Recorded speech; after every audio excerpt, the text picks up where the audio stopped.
Hi all my lovely friends. In today's video, we're going to be talking about the ups and downs that mediums have when they're first starting out and developing as mediums, as well as the trust issues and some of the blockages or things that we face from critics.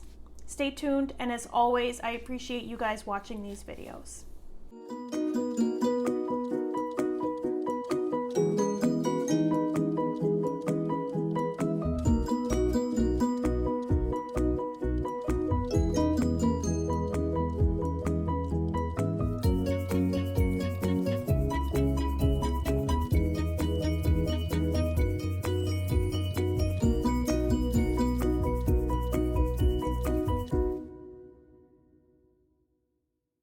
So I was doing a practice reading last night with another practicing medium, and after our session we both got to talking about some of the things that we have faced or had to go through as developing mediums. One of the first things we talked about was the skeptics who say, well, you weren't born a medium. There's no way that you're a medium. That's not possible. So to those I say, if you're receiving that kind of feedback, just let them know, if they want to listen, that is, that anybody can be a medium. We are all a spirit form in a human body. We are all connected to spirit. So anybody can be a medium if they put their mind, their heart, and their soul into it. I was not born a medium. I discovered that I had this gift at 37 years old, and I've been developing it ever since, and it's amazing. It's an amazing thing to help people and to heal people and to see their faces and their expressions when you've given those message and healed them. So if you're receiving that from someone that you are not a medium because you were not born as one, that's not true. Just brush that off. If they'll even listen to you, you can explain. If not, it's okay. Not everybody is going to agree, and not everybody is going to be comfortable with a medium. Another thing that we were talking about are blockages. So we both experienced when we first started out, one day would be great. The information would flow and we would be able to give an amazing reading. And let's say the next day or the day after that, we'd try to give a reading and we felt nothing, we heard nothing, we knew nothing, and we felt like we had a blockage. We felt stuck, or like we weren't really a medium, like we couldn't really do it. And so now that I have been developing over many months, I can say that when I look back, it was my own self creating that blockage, my own self-doubt, my own lack of trust in the spirit world, my own lack of knowledge of what I was feeling and sensing and seeing. So if you're just starting out and you're feeling that way, you're feeling like you have a blockage, or you're feeling like you cannot connect. One day you were great and the next day you're not, and then you're good and then you're not, and then you're not and you're not, and then you're good. That is what we all go through. That is normal. So if you can, as best you can, just try to sit there a little bit longer when you're trying to give a reading. Explain that you're practicing and you just need a little bit more time. And believe me, Spirit shows up every single time. Spirit is always going to be there for you when you need them. They are always going to show up for you. So if you are having that blockage issue, sit back, take a deep breath, and trust and let go. It will come, it will happen. There are days where I have the same blockage issues where I feel and sense and see nothing. And I know Spirit is there. I know you are there. I will take a deep breath. I will let it all go, and I will sit there and wait a few more moments to attune myself. So definitely, if you're having that blockage, you're not alone, but just take a deep breath, breathe, and let it go. The next issue that we are having is sitters who don't believe us. So we were both comparing sitters that we had. I had one maybe 3 months ago who I explained that I was practicing and it was something that I was new at and developing. And when she sat down with me, she understood and she said, okay, no problem. But then when I wasn't getting everything 100% accurate, she got annoyed and said, well, are you even a medium? And I want to let you guys know that are practicing and just starting out, yes, you are. When someone comes to you as a sitter, they are there grieving. They are there wanting messages from a sitter. Sometimes even if you are explaining that you are practicing and not a professional medium, their heart is still yearning for that information. So I can completely understand if you're going to a medium and not everything is accurate, that your heart would be a little bit broken. But just explain to them again, I'm so sorry, I'm practicing. I really appreciate you helping me with this. I really appreciate your feedback.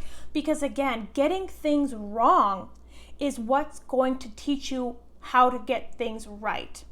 If you're constantly getting things right, you're never gonna learn. We all learn by getting things wrong. That wrong is what's teaching us what we did wrong so that we can fix it later. So just let them know again that you are practicing and you are trying your best, and keep going, okay? You're not gonna get it all right the first few times. You're not gonna get it all right within the first year of your development. I'm still within my first year and I get things wrong as well.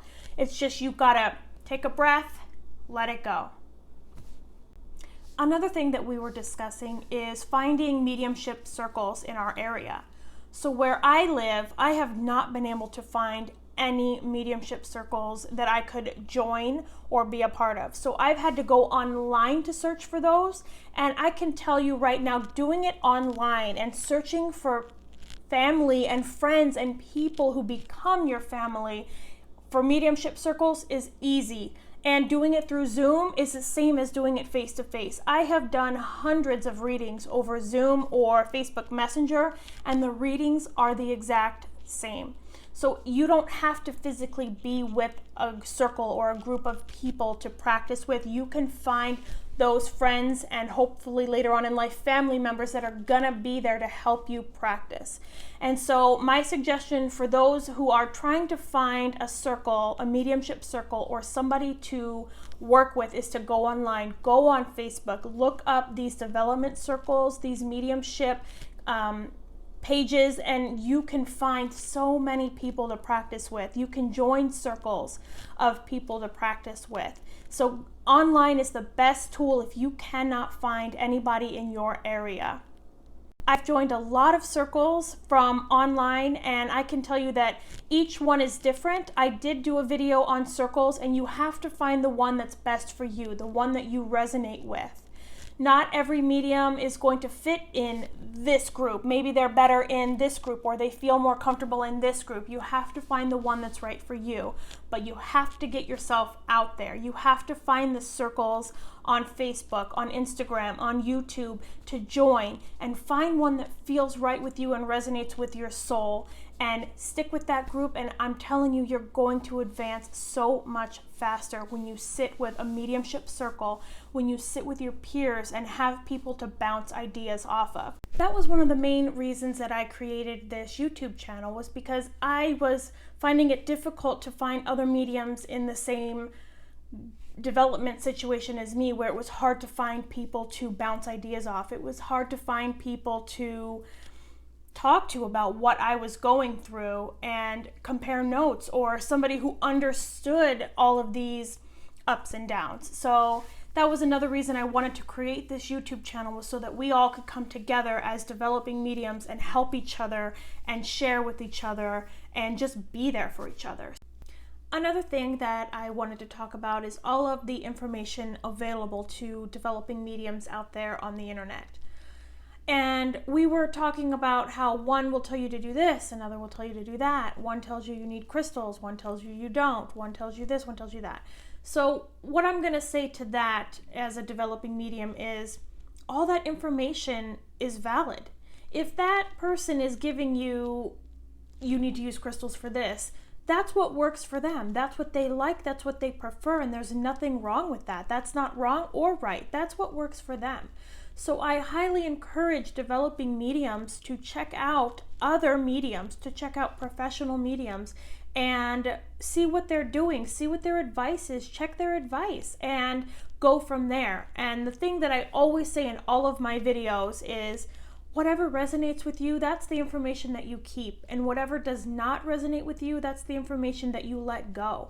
But I highly recommend, and I think it's an excellent idea, to check out other mediums, to check out their advice, to do what they do and see if that works for you. If it doesn't, it doesn't. I do agree that there is a lot of information out there to go through and sort through, but there is so much good information and so many things that we can learn from other mediums who have gone through this process.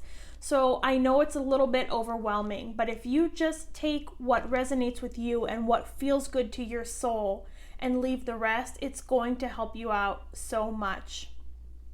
Thank you guys for watching this video. As always, I appreciate all of you that like, share, and subscribe to these videos so that we can keep this community going and so that other developing mediums can see that they're not alone and they have others who are in the same situation as them. I am available to all of you if you leave a comment or if you'd like to email me at developingwithmel@gmail.com, and I hope you all have a great day, my lovely friends.